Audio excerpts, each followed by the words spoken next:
orbital scan told a story of successful conquest. The virus had apparently done its job, and human civilization appeared to have suffered considerably, perhaps to the point of extinction.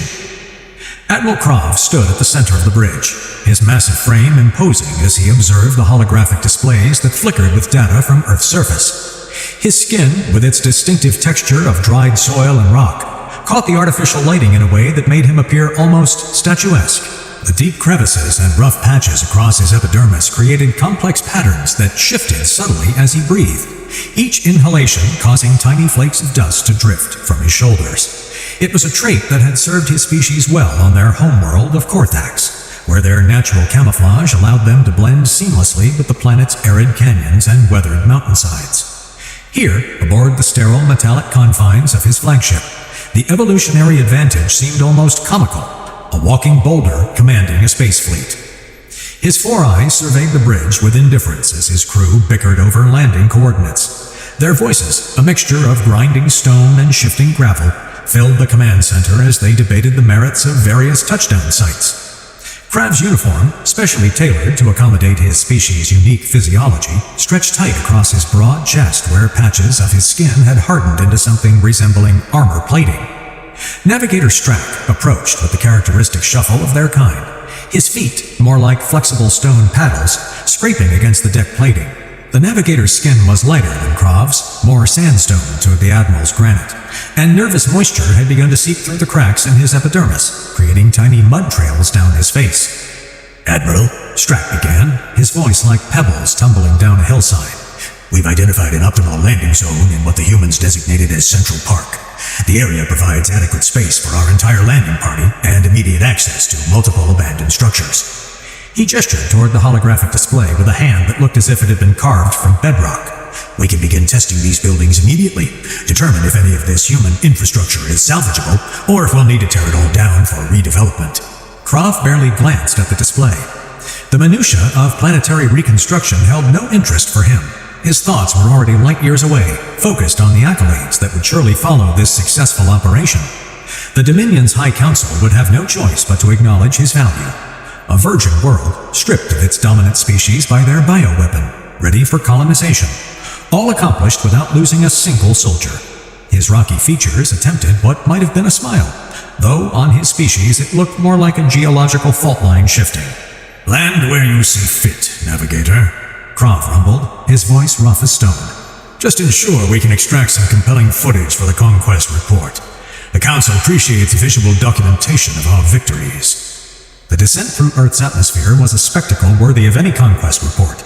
The fleet of 12 ships, each one a perfect example of Korthaxian superior engineering, cut through the clouds like massive stone arrows. From the bridge's viewport, Krav watched the planet's surface rush up to meet them. The blue oceans and green continents looked almost too vibrant compared to the muted browns and grays of Korthax. Through the atmospheric burn, he could make out the skeletal remains of human cities. Empty streets, darkened buildings, and the complete absence of the electromagnetic signatures that would indicate a living civilization. The landing was textbook perfect. The ships touched down in formation, their landing struts crushing abandoned vehicles and park benches beneath their weight. The ground trembled under the mass of alien metal and stone, sending flocks of birds scattering from the trees. Apparently, the virus had been programmed to target only the dominant species. "Prepare the survey teams," Krav ordered, his voice echoing through the ship's communication system. "I want full structural analysis of the surrounding buildings within the hour." The preparation bay was the busiest he had ever seen it, as crew members gathered their equipment. The mobile scanners, each the size of a small boulder and designed to be carried by their species' considerable strength, were distributed among the teams. Weapons were mentioned almost as an afterthought. "Should we arm ourselves, Admiral?"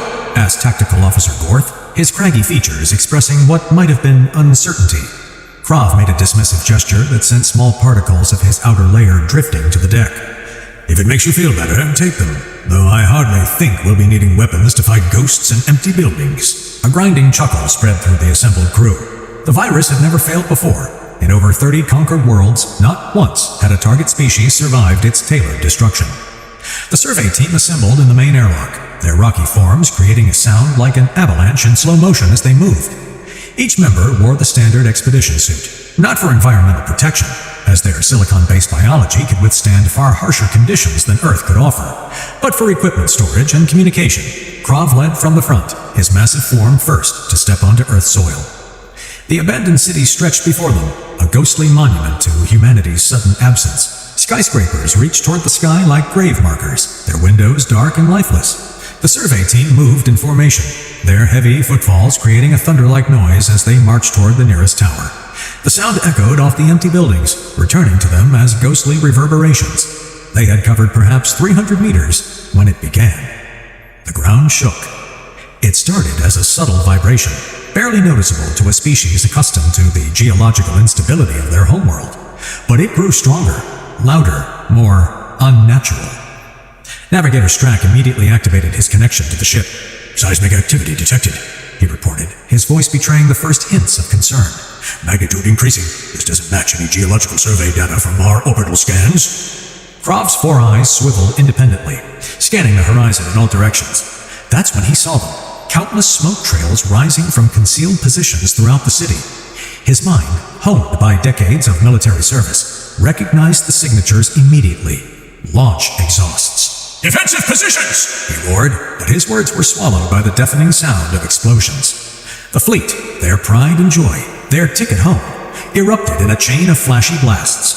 12 ships became 12 pillars of fire and debris in less than 10 seconds.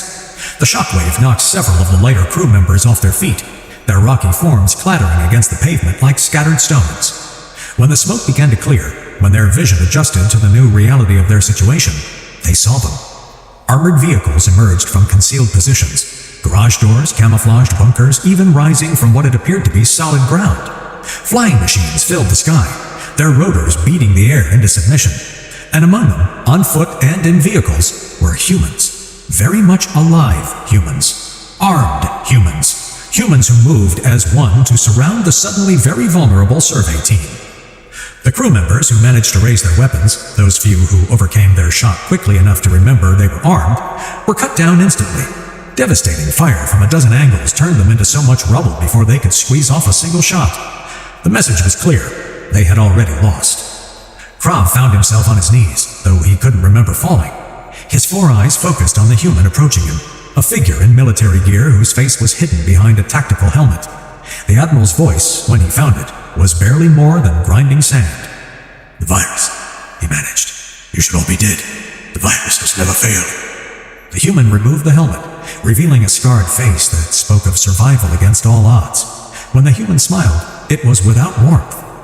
"Oh, the virus was quite something," the human said, voice propagating across the deadly silence that had fallen over the park. "Sophisticated, elegant even. We were impressed." The smile widened.